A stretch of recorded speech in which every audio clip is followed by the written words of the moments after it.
আসসালামু আলাইকুম। Welcome to my YouTube channel psychology expert with টুইনশো। প্রিয় শিক্ষার্থীরা, আশা করি তোমরা সবাই ভালো আছো, সুস্থ আছো। আমি Mohammad Tuhinur Rahman, lecturer, department of psychology, doctor Malera college, Dhanmondi, Dhaka. প্রিয় শিক্ষার্থীরা, তোমাদের সাথে আজকে আমি মনোবিজ্ঞান দ্বিতীয় পত্রের দ্বিতীয় অধ্যায় ব্যক্তিত্ব অধ্যায় হতে ব্যক্তিত্বের কাঠামো নিয়ে আলোচনা করব। তাহলে চলো আমরা শুরু করি। ব্যক্তিত্বের কাঠামো কি সে বিষয়ে একটু ডিটেলস আলোচনা করব। সে ব্যক্তিত্বের যখন কাঠামো বা স্ট্রাকচার আমরা দাঁড় করে দিয়ে যাই, সেখানে কিন্তু মানুষের চিন্তা, থিঙ্কিং, ইমোশন, আবেগ এবং আচরণের যে সমন্বিত বা স্থায়ী রূপ থাকে, এই রূপ এই কিন্তু একজন ব্যক্তি থেকে আরেকজন ব্যক্তিকে সম্পূর্ণ আলাদা করে। অর্থাৎ কোনো ব্যক্তির ব্যক্তিত্বের সাথে আরেকজনের ব্যক্তির ব্যক্তিত্ব হুবহু মিলে না।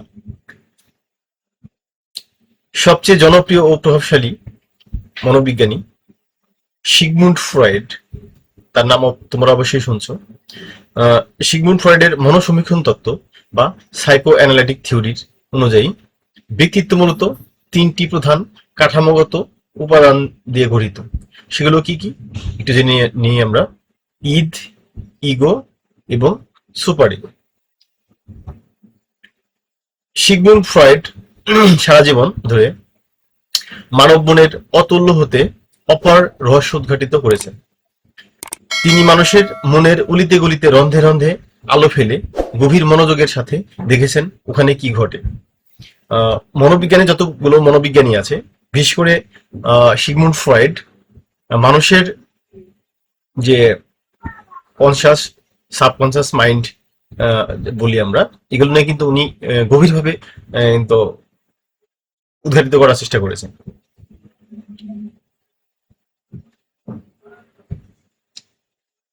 ফ্রয়েডের মতে তিনটি ভিন্ন মানসিক কাঠামো নিয়ে ব্যক্তিত্ব গঠিত হয়।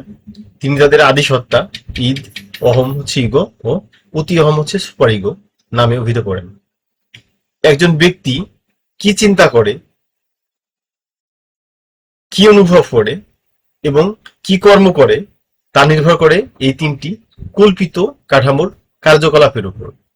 এগুলো কিভাবে ব্যক্তিত্বের বিকাশ লাভ করে তা ক্রম অনুযায়ী নিম্নে আলোচনা করা হবে।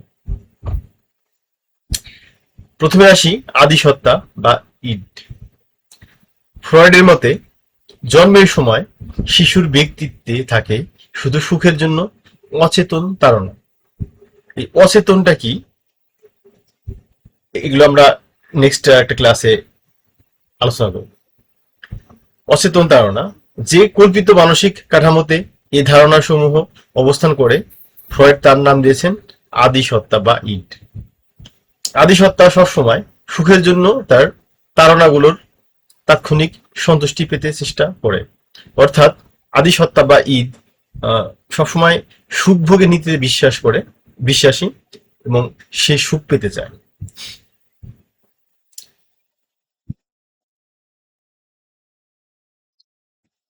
আদি সত্তা হলো সুখ ভোগের নীতি বা প্লেজার প্রিন্সিপাল, এটা অনুসরণ করে। সে শুধু সুখ ভোগ করতে চায়, সে কোনো সামাজিক রীতি নীতি বা শিক্ষার ধার ধারে না। অর্থাৎ তার কাছে সুখটাই হচ্ছে মূল বিষয়। সুখকে সে সবসময় প্রাধান্য দেয়। এই সুখের জন্য সে সামাজিক রীতিনীতি বা অন্য কোনো বিষয়ের ধার ধারেও না, বা সেগুলো ফলো করে না। কে কি ভাবলো, কে কি মনে করলো, এগুলো তার কোনো আসে যায় না। সে আদিম মানব মনের প্রতীক। তার মধ্যে কোনো যুক্তি নেই, বিচার বুদ্ধি নেই। আদি সত্তা নগ্ন কামনা বাসনার প্রতিচ্ছবি। অর্থাৎ যে এই যে বলা হয়েছে যে আদি সত্তা, মানে ঈদের কথা বলা হয়েছে, নগ্ন কামনা বাসনার প্রতিচ্ছবি। অর্থাৎ এটা দ্বারা বোঝাইছে যে যেভাবে হোক তার সুখের প্রয়োজন, তার যেটা দরকার, সে যেভাবে হ্যাপি থাকবে। হ্যাঁ, মানুষ যেভাবে হ্যাপি থাকবে, মানে আমাদের মধ্যে যে তিনটা ইয়ে আছে, চেতনা আছে, এই তিনটার মধ্যে একটা হচ্ছে আদি সত্তা। এই আদি সত্তার কথা বলা হয়েছে যেখানে যে যাই কিছু হোক না কেন, সে লজ্জা পাক বা না পাক, মানুষ কি ভাবলো না ভাবলো, কে কি বললো না বললো, তার কিছুই আসে যায় না, তার যে চাওয়া, ডিজায়ার, সেটা তার দরকার, বা বেসিক ইনস্টিংক্ট যদি বলি আমরা, সেটা তার দরকার, এবং যেভাবে হোক সেটা ফিল আপ করে ফেলবে। আদিসত্তাকে সকল মানসিক শক্তির আধার বলা হয়। কেন বলা হয়? এটি কামনা বাসনার আধার হলে বাস্তবের সাথে এর কোনো যোগাযোগ নেই। ফলে আদিসত্তা সরাসরি তার নিজের ইচ্ছা পূরণ করতে পারে না। এই আদিসত্তা বা ঈদ সরাসরি নিজের ইচ্ছা কিন্তু পূরণ করতে পারে না। এর জন্য কিন্তু তাকে অহম বা ইগোর উপর নির্ভর করতে হয়।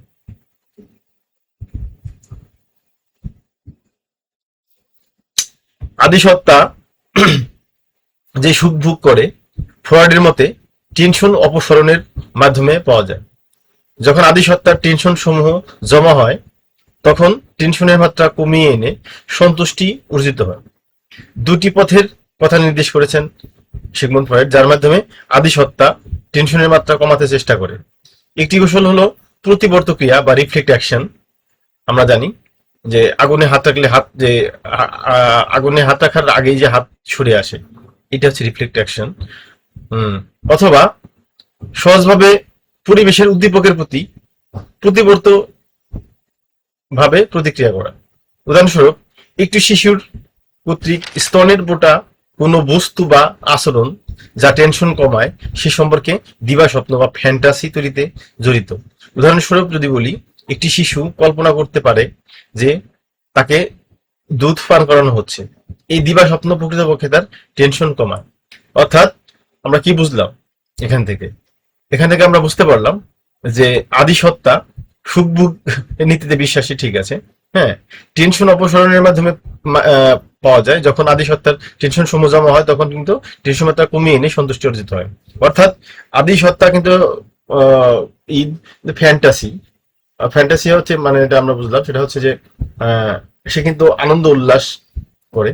পাশাপাশি ডে ড্রিমার আমরা বলি, যে দিবা স্বপ্ন, সে কল্পনায় জগতে চলে যায়। কল্পনার মাধ্যমে কিন্তু অনেক কিছু সে ফিল আপ করে ফেলে। অর্থাৎ সরাসরি তার যে কামনা বাসনা যদি চরিতার্থ করতে না পারে, বা তার কোনো কিছু সরাসরি না পায়, তখন কিন্তু সে এই ফ্যান্টাসির মাধ্যমে অথবা ডে ড্রিমারের মতো করে কি করে তার ডিজায়ার গুলো বা নিডস গুলো সে কল্পনার মাধ্যমে ফিল আপ করে ফেলে। এতে তার কি হয়? তার যে টেনশন বা কোনো কিছু পাওয়ার প্রতি যে আমি পাইনি বিষয়টা, এ ধরনের কোনো ম্যাটার কাজ করে না। অর্থাৎ সে যেটা পায় না, সে কিন্তু কল্পনার মাধ্যমে সেটা পেয়ে যায়। অর্থাৎ মনে মনে কল্পনা করে সে সেটাকে রিসিভ করে ফেলে বা ভোগ করে ফেলে। এর মাধ্যমে কিন্তু তার যে টেনশনটা, এটা কিন্তু কমে যায় আস্তে আস্তে। অহম দা ইগো। প্রাথমিক প্রক্রিয়ায় চিন্তন, প্রাইমারি প্রসেস থিঙ্কিং, একাকী শিশুর বেঁচে থাকাতে নিশ্চিত করতে পারে না। কল্পনায় খাবার খাওয়া সুখকর, কিন্তু তা পুষ্টির প্রয়োজন মেটাতে পারে না। অর্থাৎ আমরা শিশু বাচ্চার সময় কি করে? কল্পনায় খাবার খায়। অনেক সময় আমরাও কি করি, যখন কোনো ভালো কিছু খেতে ইচ্ছে করে, ওই সময় যখন আমরা খাবার পাই না, তখন কিন্তু আমরা কল্পনার মাধ্যমে অনেক সময় খেয়ে নিই, ঠিক আছে?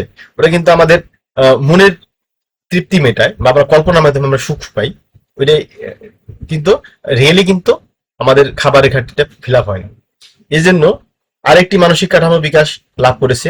এই মানসিক কাঠামোটি তথ্য নিয়ে গঠিত, যা শিশু প্রত্যক্ষণ করে এবং স্মরণ রাখে, এবং জ্ঞানীয় প্রক্রিয়া নিয়ে গঠিত, যা এই তথ্য যেমন চিন্তন, বিচারকরণ এবং পরিকল্পনাকরণ প্রক্রিয়ার জন্য বিকাশ লাভ করে।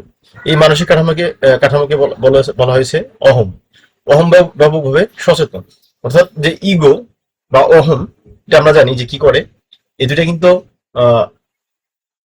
রিয়েলিটি। অর্থাৎ এই যে ঈদ এবং সুপার ইগো, সুপার ইগো হচ্ছে অধিক নৈতিকতা, আর ঈদ তো আমরা জানলামই যে আদিসত্তা, বা এটা সুখভোগের নীতিতে বিশ্বাসী। সে কোনো কিছু তোয়াক্কা না করেই কিন্তু তার চাহিদা ফিল আপ করতে চায়। এই দুটোর মাঝে কিন্তু এই অহম বা দাইগো ব্যালেন্স করে।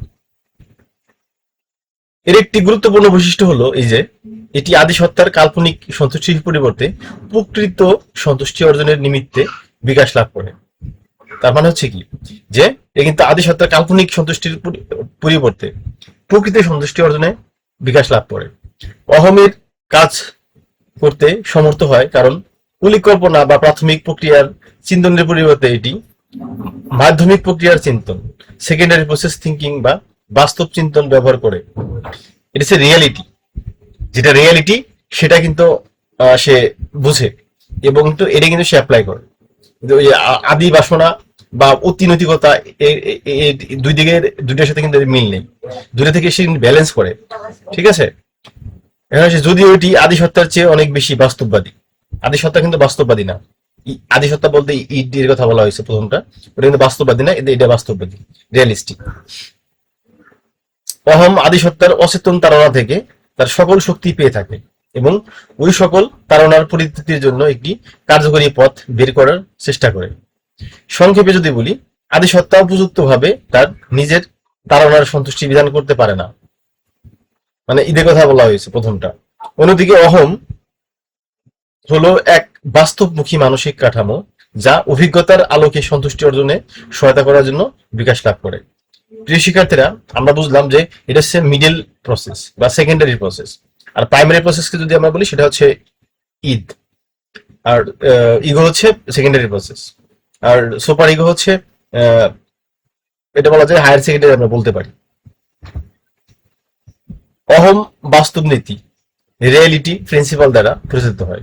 অহম বা দা ইগো কিন্তু বাস্তব নীতি রিয়েলিটির উপর বেস করে পরিচালিত হয়। অহম বিচার বুদ্ধি এবং যুক্তিধর্মী, অর্থাৎ এই দা ইগো কি করে, বিচার বুদ্ধি মাফিক চলাফেরা করে, চলে এবং যুক্তিধর্মী, যুক্তি ছাড়া যুক্তি বাইরে সে চলে না। সামাজিক রীতিনীতির ভিত্তিতে সে যতটুকু সম্ভব আদিসত্তা বা ঈদের আগেরটার যেটা পড়ালাম চাহিদা পূরণ করে। যেহেতু আদিসত্তার বেশিরভাগ চাহিদাই সমাজ অনুমোদিত নয়, তাই অহমের পক্ষে তা পূরণ করা সম্ভব হয় না। অর্থাৎ আদিসত্তা যা চায়, ঈদ যা চায় সেটা কিন্তু সমাজ অনুমোদিত নয়, অর্থাৎ সমাজ অনুমোদিত যেটা না সেখানে কিন্তু তার যে চাহিদাটা ওটা কিন্তু অহমও কিন্তু ওই ঈদের চাহিদাটা ফিল আপ করতে পারে না। অহমকে প্রধান কার্যনির্বাহী বা এক্সিকিউটিভ হেড বলা যায়। অহম ব্যক্তিত্বের প্রধান নির্ধারক, আমাদের যে পার্সোনালিটি বা ব্যক্তিত্ব এর প্রধান নির্ধারকই হচ্ছে কিন্তু এই অহম বা দায়িগো। ব্যক্তির কোন কাজ করা উচিত এবং কোনটি উচিত নয়, এবং ব্যক্তির কোন সহজাত প্রবৃত্তি বা বেসিক ইনস্টিংক্ট তৃপ্ত হবে ও কোনটি তৃপ্ত হবে না তা অহম নির্ধারণ করে দেয়। অহম আদিসত্তা, ইড ও অতি অহমের বা ইগো মধ্যে সমন্বয় সাধন করে, ব্যক্তিত্বের সুষ্ঠু বিকাশ নিশ্চিত করে। এটি হলো ব্যক্তিত্বের সেই যৌক্তিক বাস্তবসম্মত অংশ যা আচরণকে পরিচালিত করে। যদি অহম আদিসত্তা টেনশন ও অহমের নির্দেশের কাছে পরাভূত না হয় তাহলে অহম চূড়ান্ত সিদ্ধান্ত ও কার্যপদ্ধতি নির্ধারণ করে। এখানে কি বলছে যে যদি অহম আদিসত্তা টেনশন ও অহমের নির্দেশের কাছে পরাভূত না হয় তাহলে কিন্তু অহম চূড়ান্ত সিদ্ধান্ত ও কার্যপদ্ধতি নির্ধারণ করতে পারে। এটা করতে গিয়ে অহমকে অবশ্যই আদিসত্তার তাড়নার জন্য কিছু সন্তুষ্টি সরবরাহ করতে হয় এবং অতি অহমের মানে সুপারিকের কথা বলা হয়েছে নৈতিকতার ভিত্তিতেও কাজ করতে হয়। এছাড়াও একে সে সকল আচরণ বাছাই করতে হয় যা বাস্তবের সাথে সম্পর্কযুক্ত। অর্থাৎ ইগো কিন্তু সবসময় ওই যে বললাম যে ঈদ এবং সুপার ইগো দুইটাই মাঝখানে কিন্তু ব্যালেন্স করে সবসময়, রিয়েলিটি মেনে চলে এবং সমাজ কি বলে, রিয়েলিটি কি বলে, বাস্তবতা কি বলে, আবেগের তাড়নায় না থেকে সরাসরি যেটা হওয়া দরকার সেটা কিন্তু সে করে। যদিও অহম ব্যক্তিত্বের নির্বাহী, তবুও তাকে আদিসত্তা, অতি অহম ও বাহ্যিক বাস্তবতা এই তিন প্রভুর সেবা করতে হয়। এখন আসি অতি অহম বা সুপার ইগো। মানসিক কাঠামোর তৃতীয় ভাগটি হলো অতি অহম বা সুপার ইগো, যা প্রায় 5 বছর বয়স থেকে বিকশিত হতে শুরু করে। একজন শিশু যখন পৃথিবীতে আসে তার বয়স যখন 5 বছর হয় তারপর থেকে কিন্তু তার মধ্যে এই সুপার ইগো কিন্তু গ্রো করতে থাকে। পিতামাতা এবং সমাজ থেকে যে নৈতিকতা, মোরালিটি ও মূল্যবোধ বা ভ্যালুস আমরা অর্জন করি তার ধারক ও বাহক হলো অতি অহম। তো অতি অহম হচ্ছে যে বললাম যে নৈতিকতা, একবারে সর্বোচ্চ নৈতিকতা, যে এই কাজ করা যাবেই না, সমাজ বহির্ভূত কাজ করা যাবে না, অন্যায় কাজ করা যাবে না, চুরি করা যাবে না, যত ধরনের নেগেটিভ কাজগুলো আছে সেগুলো করা যাবেই না, একবারেই না। এটা হচ্ছে অতি অহম বা সুপার ইগো। মানে নৈতিকতা বা অতিনৈতিকতা বা মূল্যবোধের উপর ডিপেন্ড করে কিন্তু এটা তৈরি হয়। এটি প্রকৃতপক্ষে দুটি উপ অংশ নিয়ে গঠিত। সেগুলো কি কি? একটি অংশ হচ্ছে বিবেক, কনসেন্স, আচরণের বিরুদ্ধে নৈতিক বাধা প্রদান করে। বিশেষত সেগুলো আদিসত্তার যৌন ও আক্রমণাত্মক তাড়না প্রকাশ করে। অতি অহমের মানে সুপারের কথা বলা হয়েছে। অন্য অন্য একটি অংশ হলো অহম, আদর্শ বা ইগো আইডিয়া। এটি হলো একজন ব্যক্তি আদর্শগতভাবে কি হতে পারে এবং কেমন আচরণ করা উচিত তার প্রতিচ্ছবি। আমরা বিবেককে কিভাবে চিন্তা করতে পারি যে এটি নীতি বৃদ্ধ কি অথবা নীতি বহির্ভূত কি অথবা কি করা উচিত নয় তা নির্দেশ করে। এবং অহম আদর্শকে, ইগো আইডিয়ালকে কি করে, নীতি কি অথবা একজনের কি করা উচিত তার আদেশ হিসেবে গণ্য করতে পারে। অর্থাৎ অতি অহম যে বললাম সর্বোচ্চ নৈতিকতা, হ্যাঁ, এটা আসলে আমাদের কি করা উচিত কি করা উচিত না, কোন কাজটা করলে ভালো হবে, কোন কাজ করলে ভালো হবে না, কোনটি সমাজ গ্রহণ করবে না, কোনটি করলে সমাজে প্রবলেম হবে, ক্ষতি হবে, বা মানুষের ব্যক্তিত্ব নষ্ট হয়ে যাবে, মূল্যবোধ গুলো নষ্ট হয়ে যাবে, মানুষের যে ব্যক্তিত্ব, সর্বশেষ ব্যক্তিত্ব মধ্যে নেগেটিভ প্রতিচ্ছবি ধরা পড়বে, বা ব্যক্তিত্ব পজিটিভ থেকে যদি নেগেটিভ হয়ে যায় তাহলে কিন্তু সেখানে কিন্তু অতি অহম বা সুপারিকে সাপোর্ট করবে না। অতি অহম বা সুপারিকে সবসময় চায় যে ব্যক্তিত্ব একবারে নিট এন্ড ক্লিন থাকবে, এখানে কোনো ঝামেলা হবে না, ঝামেলা থাকবেও না, বা এমন কোনো কিছু করা যাবে না, সমাজ বহির্ভূত কাজ করা যাবে না, যেটা ঈদ করে থাকে। যে অনেক সময় সেক্সুয়াল ডিজায়ারের কথা বলা হয়েছে, সিগমুন্ড ফ্রয়েড বলেছে যে অনেক সময় সে কিন্তু ওই বেসিক ইনস্টিংক্ট গুলো পূরণ করতে গিয়ে কিন্তু অনেক সময় সমাজে যে ধরা বাঁধা নিয়মগুলো আছে এগুলো কিন্তু উপেক্ষা করে কিন্তু ঈদ তার আহ, তার যে নিডস গুলো আছে সেগুলো ফিল আপ করতে চায়। এখানে কিন্তু অতি অহম বা সুপার ইগো কিন্তু সম্পূর্ণই বিপরীত। সে কিন্তু আহ, ওই ঈদের যে ক্যারেক্টার গুলো আছে এগুলো কিন্তু একবারেই সাপোর্ট করে না, তার পুরোপুরি বিপরীত, এগুলো উল্টোটা।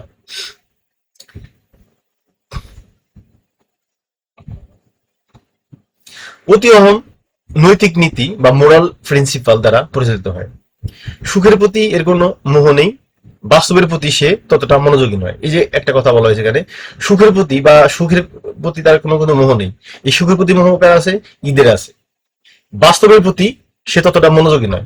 এই বাস্তব কিন্তু আবার বাস্তবকে অ্যাকসেপ্ট করে, সেটা হচ্ছে দায়িগো। হুম। আবার এটা কিন্তু সম্পূর্ণ আলাদা, বলছে যে এর প্রতি কিন্তু সে কিন্তু মনোযোগী না।